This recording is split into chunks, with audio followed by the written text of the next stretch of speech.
Algunha vez che dixeches a ti mesmo, serei realmente feliz cando? Moitas veces perseguimos soños futuros, esquecendo o presente. Coñece a Sara, que sempre soñou con viaxar polo mundo. Traballou incansablemente, aforrando cada céntimo, prometéndose a si mesma que se embarcaría na súa gran aventura, algún día.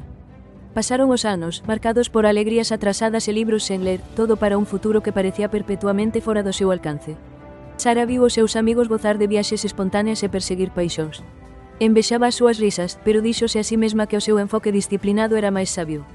Unha pequena voz interior susurraba sobre momentos perdidos, pero ela apartouno, convencida de que o mañá tiña o verdadeiro premio. A súa vida converteuse nunha serie de "aínda non" e "case alí". Un día, un susto de saúde sacudiu a Sara ata o fondo. Deitada na cama do hospital, viu os seus folletos de viaxe sen tocar os seus soños esvaecidos. Unha profunda realización golpeouna, o mañá nunca está garantido. Decidiu nese momento comprar un billete para o seu destino soñado, sen máis esperas. Sara non esperou condicións perfectas, ela creounas. Aprendeu que a verdadeira felicidade non é un destino, senón unha viaxe vivida plenamente, cada día. A natureza efémera da vida exixe que saboreemos o agora, persigamos as nosas alegrías hoxe e nunca pospoñamos a verdadeira esencia de vivir. Non apraces a túa felicidade. A que esperas? Dá ese paso, fai esa chamada, ou planifica esa aventura coa que estiveches soñando. Subscríbete a Galicia en Repo para máis historias que te inspiren a vivir a túa mellor vida, hoxe.